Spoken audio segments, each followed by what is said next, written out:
Story जानने से पहले मैड मैक्स की इस दुनिया को थोड़ा डिटेल से जान लें। सो बेसिकली इन मूवीज के अंदर हमें जो दुनिया दिखाई गई है वो आज से बहुत साल फ्यूचर की दुनिया है और इस फ्यूचर की दुनिया में सब कुछ बर्बाद हो चुका है। असल में धीरे धीरे करके जब ह्यूमंस बहुत ज्यादा डेवलप हो गए तब उन्होंने अपने लिए काफी पावरफुल हथियार भी बना लिए, लेकिन फिर उन्हीं हथियारों की वजह से इंसानों में जंग छिड़ गई और फिर जंग के अंदर इंसानों ने एक दूसरे को मारने के साथ साथ पूरी दुनिया को भी बर्बाद कर दिया, जिसका मतलब ये वाली दुनिया एक पोस्ट एपोकलिप्टिक दुनिया है और इसीलिए इस दुनिया के अंदर काफी कम लोग एग्जिस्ट करते हैं। इसके साथ ही यहाँ पर कुछ भी नहीं है, सब कुछ बंजर है, ना यहाँ पर खेती होती है, ना यहाँ पानी है और ना ही खाना है और इसीलिए बचे हुए लोग जो यहाँ पर जी रहे हैं वो भी काफी मुश्किलों से अपनी जिंदगी गुजार रहे हैं। अब यहीं पर ही हमें एक एरिया दिखाया जाता है जिस एरिया का नाम है वेस्टलैंड। और वैसे तो ये एरिया भी काफी बंजर है, लेकिन यहाँ पर भी एक स्पेशल एरिया है जो कि कई सारी बड़ी बड़ी चट्टानों से मिलकर बना है और इसे सिंपली वेस्टलैंड का सिटाडेल कहा जाता है और सिटाडेल का मतलब होता है किला। अब इसी किले के अंदर यानी कि सिटाडेल के अंदर इमोर्टन जो नाम का एक आदमी रहता है जो कि ये पर्सन है और ये आदमी इस सिटाडेल के साथ साथ पूरे वेस्टलैंड को भी रूल करता है और इसीलिए इसके वेस्टलैंड के अंदर जो भी इंसान रहते हैं वो सभी इसे अपना लीडर और मसीहा मानते हैं। अब ये इमोर्टन जो कोई अच्छा इंसान नहीं है बल्कि ये बहुत बुरा इंसान है और अब क्योंकि ये पूरे इलाके को रूल करता है इसीलिए पूरे वेस्टलैंड के अंदर सिर्फ इसके ऑर्डर्स चलते हैं। इसके साथ ही इमोर्टन जो के पास पानी भी है जिस पानी को ये अंडरग्राउंड से निकालता है और साथ ही साथ इसके पास काफी सारा खाना भी है जिस खाने को ये अपने सिटाडेल के अंदर उगाता है। इसके अलावा इसके पास बहुत सारे सोल्जर्स भी हैं, काफी सारे व्हीकल्स भी हैं और बहुत सारे वेपन्स भी हैं और तो और इसने अपने सिटाडेल के अंदर एक पूरा रूलिंग सिस्टम भी क्रिएट कर रखा है। इसके साथ ही इमोर्टन जो के कई सारे बच्चे भी हैं जिनमें से ज्यादातर उसके बेटे हैं और उसके अलावा इसके पास कई सारी वुमेन्स हैं जिन सभी वुमेन्स को ये फोर्सफुली अपनी बीवियां बनाकर रखता है एंड उनसे नए नए बच्चे रिप्रोड्यूस करवाता है। अब इमोर्टन जो की बात की जाए तो ये काफी मोटा इंसान है। इसके साथ ही बुरे एनवायरमेंट में रहने की वजह से ये काफी ज्यादा बीमार भी है और यहाँ तक कि इसकी हालत इतनी खराब है कि ये सही से सांस भी नहीं ले सकता है और इसीलिए ये एक स्पेशल टाइप के मशीन को यूज करता है जो मशीन इसकी पूरी बॉडी से अटैच है और उसकी मदद से ये सांस ले पाता है। इसके साथ ही जैसा कि हमने जाना कि इसके पास कई सारे बेटे हैं लेकिन तब भी ये अपने इन सारे बेटों से खुश नहीं है और वो इसीलिए क्योंकि इमोर्टन जो का ऐसा मानना है कि उसका कोई भी बेटा पूरी तरह से प्योर हेल्दी नहीं है एंड इसलिए वो जितनी सारी वुमेन्स को कैद करके अपनी वाइफ बनाकर रखता है उन्हें वो बिल्कुल भी फ्रीडम नहीं देता है, लेकिन वो उन्हें खाना और पानी देता है और उनसे बेबीज को रिप्रोड्यूस करवाता है और ये उन सबसे तब तक बेबीज करवाएगा जब तक इमोर्टन जो को एक हेल्दी बच्चा न मिल जाए, एक बिल्कुल ही प्योर हेल्दी बच्चा। एंड जब इमोर्टन जो को एक बिल्कुल ही हेल्दी बेटा हो जाएगा तब वो उसे अपना सक्सेसर बनाएगा जिसके बाद उसका वो हेल्दी बेटा उसकी लेगेसी को कंटिन्यू करेगा, लेकिन जब तक वो खुद जिंदा है तब तक वो अपने पूरे सिटाडेल और पूरे वेस्टलैंड के ऊपर खुद ही रूल करेगा। अब हालांकि बात करें इसके सिटाडेल के आसपास रहने वाले लोगों की तो उनकी हालत काफी ज्यादा बुरी होती है क्योंकि इमोर्टन जो पूरे दिन में उन्हें सिर्फ थोड़ा सा पानी और थोड़ा सा खाना देता है और इस खाने की वजह से वो लोग सिर्फ जिंदा रह पाते हैं, लेकिन जिंदा रहकर भी वो लोग तड़पते रहते हैं। इसके साथ ही जैसा कि हमने जाना कि इमोर्टन जो के पास एक बहुत बड़ी आर्मी भी है और इसीलिए इसकी आर्मी के अंदर जितने भी सोल्जर्स हैं उन सभी का इसने ब्रेन वॉश कर रखा है एंड उन सभी को ये बिलीव करवा रखा है कि इमोर्टन जो उनका मसीहा है और इसलिए अगर वो सोल्जर्स इमोर्टन जो को सर्व करेंगे एंड उसके सारे ऑर्डर्स को फॉलो करेंगे तो उन सभी को वेलहला मिलेगा। और अगर आपको ना पता हो तो मैं आपको बता दूं कि बेसिकली वेलहला ग्रीक मैथोलॉजी के अंदर स्वर्ग को कहते हैं और अब क्योंकि इमोर्टन जो ने अपने सारे सोल्जर्स का इस तरह से ब्रेन वॉश कर रखा है इसीलिए उसके सारे सोल्जर्स उसके लिए मर मिटने को भी तैयार होते हैं। इमोर्टन जो के पास बहुत सारे सोल्जर्स के साथ साथ बहुत सारी बड़ी बड़ी मशीनें और गाड़ियां भी हैं और अब जाहिर है इन सारी बड़ी बड़ी गाड़ियों को चलाने के लिए पेट्रोलियम भी चाहिए होगा यानी कि क्रूड ऑयल, और इसीलिए इमोर्टन जो के सिटाडेल के थोड़ा पास ही एक काफी बड़ा सा गैस की रिफाइनरी भी है जिस एरिया को कहा जाता है गैस टाउन। और अगर हिंदी की बात करूं तो हिंदी डबिंग्स के अंदर इस गैस टाउन को डीजलगढ़ कहा गया है और बेसिकली इसी गैस टाउन से इमोर्टन जो की सारे व्हीकल्स के ऑयल का जुगाड़ होता है। लेकिन हाँ, इस गैस टाउन के ऊपर भी इमोर्टन जो का कब्जा है और इसीलिए इस पूरे एरिया को भी उसी के सोल्जर्स प्रोटेक्ट करते हैं और जरूरत पड़ने पर उसके अंदर से ऑयल को एक्सट्रैक्ट करके यूज करते हैं। हालांकि इसके साथ ही उसके सिटाडेल के पास ही एक और जगह है जिस जगह का नाम है बुलेट फार्म और इस जगह के ऊपर भी इमोर्टन जो का कब्जा है और इस पूरी जगह के अंदर बेसिकली वो अपने सारे मशीन्स, वेपन्स और बाकी सारे इक्विपमेंट्स को क्रिएट करवाता है एंड ये तीनों की तीनों जगहें पूरी तरह से इमोर्टन जो के कब्जे में है। अब लेकिन जैसे इमोर्टन जो का पूरा वेस्टलैंड है वैसे उसके साथ ही दुनिया में थोड़ी दूरी पर और भी कुछ जगहें हैं जिनमें से दो जगहें हमें वेस्टलैंड के थोड़ा करीब दिखाई गई है और वैसे ये दोनों जगहें बहुत ज्यादा दूर तो नहीं है लेकिन तभी ये इमोर्टन जो के वेस्टलैंड से काफी दूर है। और इन दोनों जगहों में से पहली जगह का नाम है green place of many mothers जिसे मूवी के अंदर सिंपली ग्रीन प्लेस कहा गया है और इसके अलावा जो अगली जगह है वो भी काफी दूर है एंड वो जगह काफी ज्यादा बंजर है और इसीलिए वहाँ पर जो लोग रहते हैं वो काफी जंगली और जालिम है, लेकिन उन सबके पास बहुत सारी बाइक्स हैं एंड उन सबका जो लीडर है उसका नाम है डिमेंटस। और अगर आपने पहचाना हो तो ये अपने थॉर भाई हैं, एमसीयू के तूफान के नेता थॉर यानी कि एक्टर क्रिस हेम्सवर्थ। और जानकारी के लिए मैं बता दूं कि इस मूवी के अंदर इन्होंने विलन का रोल किया है यानी कि डिमेंटस इस मूवी के अंदर विलन है। और मेरे ख्याल से मैंने आप सभी को मैड मैक्स यूनिवर्स के बारे में काफी कुछ बता दिया है, सो इसीलिए अब इतना कुछ जानने के बाद ही हम फ्यूरियोसा मैड मैक्स मूवी की स्टोरी को स्टार्ट कर सकते हैं। और वैसे मैं आपको एक चीज यहीं पर बता दूं कि मूवी की स्टोरी ज्यादा बड़ी नहीं होने वाली है और वो इसीलिए क्योंकि हम मूवी की कई सारी बड़ी बड़ी चीजों को पहले जान चुके हैं। तो चलिए अब जल्दी से मूवी की स्टोरी को स्टार्ट किया जाए। तो मूवी की स्टार्टिंग होती है ग्रीन प्लेस से यानी कि उसी जगह से जहाँ पर फ्यूरियोसा रहती है। यहाँ पर हमें देखते हैं कि फ्यूरियोसा काफी छोटी है एंड वो अपनी एक छोटी सी सहेली के साथ ही खेल रही होती है, बट वो दोनों खेलते खेलते अपनी जगह से काफी दूर आ जाते हैं। बट काफी दूर तक आने के बाद ही फ्यूरियोसा की फ्रेंड उससे कहती है कि वो लोग अपने घर से काफी दूर आ चुके हैं और इतनी दूर जाना उनके लिए खतरनाक हो सकता है, इसीलिए उन्हें जल्दी से जल्दी अपने घर जाना चाहिए। लेकिन हम ये देखते हैं कि फ्यूरियोसा उसकी बात नहीं मानती एंड वो घूमते घूमते काफी आगे चली आती है, बहुत आगे तक आने के बाद ही फ्यूरियोसा ये देखती है कि वो एक बंजर जगह पर आ चुकी है और उसी बंजर जगह पर कई सारे लोग होते हैं जो कि बेसिकली डिमेंटस के लोग होते हैं, यानी कि अपने थॉर भैया के। और इसीलिए वो लोग जैसे ही छोटी फ्यूरियोसा को देखते हैं वैसे वो लोग उसे पकड़ के कैप्चर कर लेते हैं और उसे अपनी बाइक पर डाल के सीधा डिमेंटस के पास ले जाते हैं। इधर पीछे से फ्यूरियोसा की मदर को पता लग जाता है कि उसकी बेटी फ्यूरियोसा काफी आगे जाकर खो चुकी है और इसीलिए वो अपनी बेटी की तलाश में आती है एंड फ्यूरियोसा का पीछा करते करते ये देख लेती है कि उसकी बेटी को कुछ लोगों ने किडनैप कर लिया है। ये देखकर फ्यूरियोसा की मदर भी उनका पीछा करती है, लेकिन इधर डिमेंटस के लोग बड़ी तेजी से फ्यूरियोसा को डिमेंटस के पास ले जा रहे होते हैं। हालांकि रास्ते में फ्यूरियोसा भागने की भी कोशिश करती है, लेकिन अब क्योंकि वो काफी छोटी होती है इसीलिए वो डिमेंटस के लोगों से बच नहीं पाती एंड डिमेंटस के लोग उसे पकड़ के सीधा अपने एरिया में ले जाते हैं। अब लेकिन एरिया तक पहुंचने से पहले हमें पता लगता है कि वहाँ पर डिमेंटस के जितने भी लोग थे जो कि सब फ्यूरियोसा को अपने साथ ले जा रहे थे वो सब एक एक करके मारे गए हैं और वो इसीलिए क्योंकि फ्यूरियोसा की मदर ने पीछे से उन सबको मार दिया है। लेकिन जो पर्सन सबसे आगे होता है यानी कि वही जिसके पास फ्यूरियोसा होती है वो तेजी से आकर अपने एरिया के अंदर घुस जाता है। अब यहाँ पर उसका ये प्लान होता है कि वो जल्दी से अपने लीडर डिमेंटस के पास जाएगा और उसे न सिर्फ ये लड़की सौंप देगा बल्कि उसके साथ ही वो उसे ये भी बताएगा कि उसे जहाँ पर ये लड़की मिली है वहाँ पर और भी कई सारी औरतें हो सकती हैं। अब ये बात फ्यूरियोसा भी जानती थी और इसीलिए उसके लोगों की लोकेशन रिवील न हो जाए इसके लिए फ्यूरियोसा एक चालाकी करती है। फ्यूरियोसा जब बाइक पर होती है तब वो उसी बाइक पर एक चेन को लटके हुए देखती है और इसीलिए वो बड़ी होशियारी से उस चेन को उस आदमी के गले में लटका देती है। और अब क्योंकि बाइक चल रही होती है इसीलिए अचानक से वो चेन बाइक के पहिए में फंस जाती है, जिस वजह से जो आदमी फ्यूरियोसा को ले जा रहा होता है उसकी गर्दन पर भी एक बहुत बड़ा कट लग जाता है और उस कट लगने की वजह से वो कुछ भी बोल भी नहीं पाता है। लेकिन अब क्योंकि तब तक वो अपने एरिया में आ जाता है इसीलिए वहाँ पर उसे डिमेंटस के कई सारे और लोग मिलते हैं और इसीलिए वो सारे लोग फ्यूरियोसा को उठा लेते हैं और उसे सीधा डिमेंटस के टेंट में ले जाते हैं। यहाँ पर डिमेंटस के पास लाने के बाद ही वो लोग डिमेंटस को सारी कहानी बताते हैं और इसीलिए डिमेंटस भी इस बात को समझ जाता है कि वो छोटी सी बच्ची यानी कि फ्यूरियोसा कहाँ से आई है इस बारे में सिर्फ वही जानती है एंड इसीलिए डिमेंटस उससे होशियारी करता है और वो फ्यूरियोसा से कहता है कि वो कल के दिन उसे उसके घर छोड़ देगा और तब तक के लिए वो यहाँ पर रहकर आराम कर सकती है और सब कुछ खा पी सकती है। और बेसिकली डिमेंटस का यहाँ पर ये प्लान होता है कि वो फ्यूरियोसा को उसके घर छोड़ने के बहाने लेकर जाएगा और जहाँ से वो आई है उस लोकेशन को जान जाएगा, जिसके बाद वहाँ पर जितनी भी सारी औरतें होंगी डिमेंटस और उसके आदमी उन सबको हासिल कर लेंगे। इसके साथ ही डिमेंटस का ये भी मानना है कि फ्यूरियोसा जहाँ से आई है वो जगह काफी हरी भरी है, इसीलिए वहाँ पर बहुत सारा खाना और पानी भी होगा और इसीलिए डिमेंटस का उस जगह पर पहुंचना बहुत जरूरी है। अब इसके बाद ही डिमेंटस अपने कुछ सोल्जर से कहता है कि वो लोग उस छोटी सी बच्ची का ध्यान रखें और उसे बगल वाले टेंट में ले जाएं और उसे जो भी खाना है वो उसे खिलाएं। इस ऑर्डर्स के बाद ही कुछ सोल्जर्स उस लड़की को ले आते हैं और बगल वाले टेंट में उसे आराम करके खिलाने लगते हैं। लेकिन फिर हम देखते हैं कि उस टेंट के अंदर फ्यूरियोसा की मदर आ जाती है और वो वहाँ के सोल्जर्स को मारकर अपनी बेटी को अपने साथ ले जाती है और फिर फ्यूरियोसा की मदर पास की एक बाइक उठाती है और फ्यूरियोसा को उस पर बिठाकर वहाँ से निकल जाती है। लेकिन उनके वहाँ से निकलते ही डिमेंटस को उनके बारे में पता लग जाता है और इसीलिए डिमेंटस अपने सारे आदमियों को लेकर उनका पीछा करता है। उस बंजर इलाके में बहुत दूर तक उनका पीछा करने के बाद ही डिमेंटस उन दोनों को पकड़ लेता है और इसीलिए वहाँ पर फ्यूरियोसा की मदर को पकड़ते ही डिमेंटस उससे भी ये पूछता है कि वो कहाँ से आई है और वो जहाँ से आई है वो उसे वहाँ पर ले जाए। लेकिन एज ऑफ कोर्स फ्यूरियोसा की मदर उससे सब कुछ बताने से मना कर देती है, जो सुनकर डिमेंटस को भी बहुत गुस्सा आता है और इसीलिए डिमेंटस फ्यूरियोसा की मदर को जिंदा जला देता है। लेकिन इसके साथ ही वो फ्यूरियोसा को अपने साथ रख लेता है एंड उसे अपने साथ लेकर वो अपनी पूरी आर्मी लेके वहाँ से चला जाता है। हालांकि जब डिमेंटस अपने सारे साथियों को लेकर थोड़ा आगे जाता है तभी उसे एक गंजा सा आदमी दिखता है जो कि बेसिकली इमोर्टल जो का सोल्जर होता है। उसे वहाँ पर अकेला देखकर डिमेंटस उसे पकड़ लेता है और फिर उसे कैप्चर करने के बाद डिमेंटस उससे पूछता है कि वो कौन है और वो कहाँ से आया है। इस पर वो सोल्जर डिमेंटस को सब कुछ बता देता है और वो डिमेंटस से कहता है कि वो जिस रास्ते से आया है उस रास्ते से जाने पर ही उन्हें एक बहुत बड़ा एरिया मिलेगा जो कि बेसिकली इमोर्टल जो का सिटाडेल है और उस सिटाडेल के अंदर बहुत सारा खाना है और बहुत सारा पानी भी है, लेकिन उस पूरे एरिया को इमोर्टल जो रूल करता है। अब खाना और पानी की बात सुनने के बाद ही डिमेंटस इस बात का फैसला करता है कि वो सीधा इमोर्टल जो के सिटाडेल तक जाएगा और वहाँ जाकर इमोर्टल जो से उसका सारा खाना पानी छीन लेगा और उसके पूरे एरिया पर कब्जा कर लेगा। अब ये सोचकर डिमेंटस अपनी पूरी आर्मी को लेकर वहाँ जाता है और एक बार इमोर्टल जो के एरिया में पहुंचने के बाद ही वो इमोर्टल जो के सामने आता है और उसके सामने इस बात को अनाउंस करता है कि वो उसके सामने सरेंडर कर दे और अब से इस जगह को डिमेंटस रूल करेगा। लेकिन हम ये देखते हैं कि यहाँ पर इमोर्टल जो उस पर हमला करवा देता है, जिसके बाद इमोर्टल जो के सारे सोल्जर्स मिलकर डिमेंटस के आदमियों के ऊपर फायरिंग स्टार्ट कर देते हैं और उन पर बम के धमाके करके उन्हें मारने लगते हैं। ये देखकर डिमेंटस की फट जाती है और इसीलिए वो अपने बचे हुए आदमी को लेकर वहाँ से भाग जाता है। अब इस हमले के अंदर डिमेंटस के कई सारे लोग मारे जाते हैं और इसीलिए डिमेंटस इस बात का फैसला करता है कि वो इमोर्टल जो से उसका खाना पानी लेने के लिए कुछ और प्लान करेगा। अब इसके कुछ टाइम बाद ही डिमेंटस को ये पता लगता है कि इमोर्टल जो के सिटाडेल के पास एक गैस टाउन है जहाँ से इमोर्टल जो को ऑयल मिलता है और उनसे वो अपनी गाड़ियां और मशीन्स को ऑपरेट करता है और इसीलिए इस बात को जानते हैं डिमेंटस ये प्लान करता है कि वो सीधा गैस टाउन को अपने कब्जे में कर लेगा और फिर जाकर वो इमोर्टल जो से नेगोशिएट करेगा। इसके लिए डिमेंटस अपने सारे आदमियों को साथ लेता है और सीधा गैस टाउन के ऊपर हमला कर देता है और फिर वहाँ के सोल्जर्स को मारकर वो पूरे गैस टाउन को अपने कब्जे में कर लेता है। एक बार गैस टाउन पर कब्जा करने के बाद ही डिमेंटस अपने कुछ आदमियों और फ्यूरियोसा को लेकर सीधा इमोर्टल जो के सिटाडेल के अंदर जाता है और उसके सामने आकर वो उसे नेगोशिएट करता है कि अब से गैस टाउन उसके कब्जे में है और इसीलिए वो ये चाहता है कि अब से वो ही इमोर्टल जो को ऑयल देगा और उस ऑयल के बदले में इमोर्टल जो उसे खाना और फ्रेश वाटर देगा। और अगर इमोर्टल जो इस डील से मना करता है एंड यहाँ पर डिमेंटस और उसके आदमी को मारता है तो वो सिंपली गैस टाउन के अंदर अपने बाकी सारे सोल्जर्स को बोलकर आया है कि अगर वो कुछ टाइम में वापस न आए तो वो सब मिलकर गैस टाउन को ब्लास्ट कर दें। अब इमोर्टल जो जैसी इन सारी बातों को सुनता है वैसी वो समझ जाता है कि उसके पास और कोई ऑप्शन नहीं है और वो इसीलिए क्योंकि गैस टाउन उसके लिए बहुत इंपॉर्टेंट था क्योंकि वहीं से उसका सारा ऑयल आ रहा था और उसी ऑयल से उसकी सारी मशीनें और गाड़ियां ऑपरेट हो रही थी। दैट्स वाई ऑयल और गैस टाउन उसके लिए बहुत जरूरी था। एंड इसी वजह से यहाँ पर इमोर्टन जो डिमेंटस के डील के लिए मान जाता है और वो उससे कहता है कि वो उसे टाइम टाइम से ऑयल देता रहे और उसके बदले में वो उसे खाना और फ्रेश वाटर देता रहेगा। अब हालांकि यहीं पर हम ये भी देखते हैं कि डिमेंटस अपने साथी यहाँ पर फिरियोसा को भी लाया होता है और इसीलिए वहाँ पर फिरियोसा को देखते ही इमोर्टन जो डिमेंटस से कहता है कि उसे उसके डील के साथ ही ये लड़की भी चाहिए। इसीलिए डिमेंटस इस बात को सुनते ही एग्री कर जाता है और वो फिरियोसा को इमोर्टन जो को सौंप देता है और इमोर्टन जो फिरियोसा को भी अपनी बाकी सारी बीवियों के साथ कैद कर देता है ताकि जब फिरियोसा बड़ी हो तब वो उसे भी अपनी पत्नी बना ले और उससे अपने नए नए बेबीज को रिप्रोड्यूस करे। अब इसके आगे हमें देखते हैं कि फिरियोसा कुछ टाइम तक इमोर्टन जो की बीवियों के साथ रहती है, लेकिन वहाँ पर रहते हुए वो उसकी बीवियों की बहुत बुरी हालत देखती है और इसीलिए फिरियोसा मौका देखकर वहाँ से भाग जाती है और वहाँ से निकलकर वो सीधा इमोर्टन जो के सोल्जर्स के बीच में छुप जाती है और अपनी आइडेंटिटी को छुपाकर वो वहाँ पर काम करने लगती है।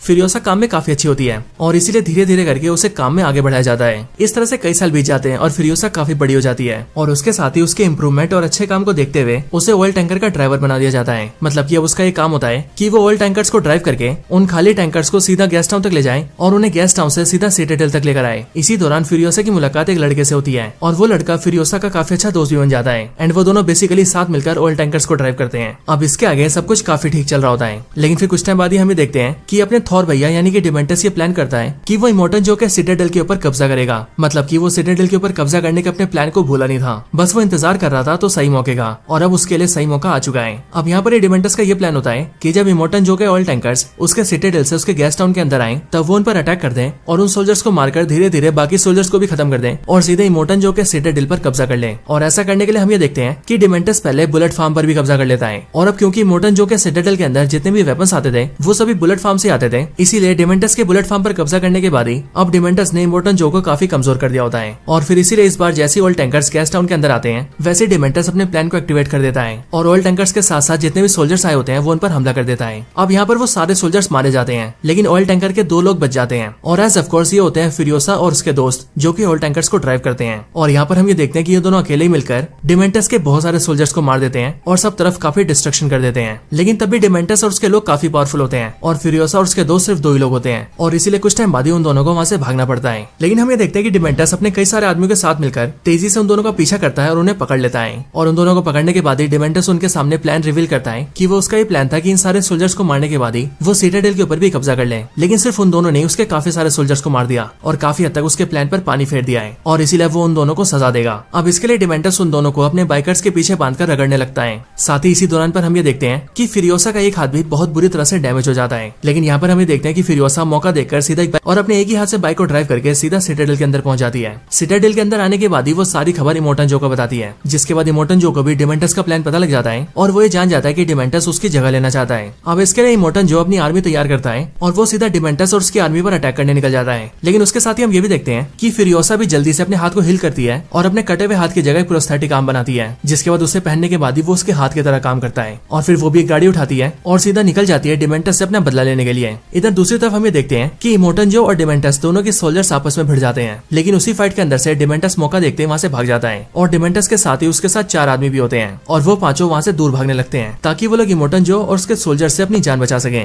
लेकिन हम ये देखते हैं कि फिरियोसा उनका पता लगा लेती है और वो तेजी से डिमेंटस का पीछा करती है। पीछा करने के दौरान ही वो डिमेंटस के बाकी 4 लोगों को जान से मार देती है और फिर आखिर में हम ये देखते हैं कि वो डिमेंटस को भी पकड़ लेती है और फिर वो उसे बुरी तरह से घायल करके उसके हाथ पर बांध देती है। अब यहीं पर ही डिमेंटस उससे ये भी पूछता है कि वो उससे इतनी ज्यादा नफरत क्यों करती है, जिस पर फिरियोसा उसे बताती है कि वो डिमेंटस से इतनी नफरत इसीलिए करती है क्योंकि उसने फिरियोसा की मदर को मारा है और फिरियोसा से उसका बचपन भी छीना है। और ये बात सुनते डिमेंटस भी इस बात को समझ आता है कि फिरियोसा वही छोटी सी बच्ची है जिसे उसने बचपन में पकड़ा था। अब इसके आगे सीन शिफ्ट होता है और हमें दिखाया जाता है कि फिरियोसा ने डिमेंटस को मारा नहीं है बल्कि उसने उसे जमीन में गाड़ दिया है और उसके शरीर के ऊपर एक पेड़ उगा दिया है और इसीलिए डिमेंटस अपनी हालत देखकर तड़प तड़प कर मर रहा है और फिरियोसा कुछ इस तरह से डिमेंटस से अपना बदला लेती है। एंड फिर इसके साथ ही हम ये देखते हैं कि ये मूवी खत्म हो जाती है। तो दोस्तों जैसा कि मैंने आपको स्टार्टिंग में बताया था कि ये मूवी साल 2015 में आने वाली मैड मैक्स मूवी का प्रीक्वल है और इसीलिए उस मूवी के अंदर हमने जिस यंग फिरियोसा को देखा था यहाँ इस मूवी में उसके बचपन से लेकर पूरी जवानी तक की स्टोरी दिखाई गई है, जिसका मतलब साल 2015 की मैड मैक्स मूवी के अंदर इस मूवी के आगे के इवेंट्स हैं। लेकिन अगर बात करें इस मूवी की तो इसका चैप्टर यहीं पर दी एंड होता है।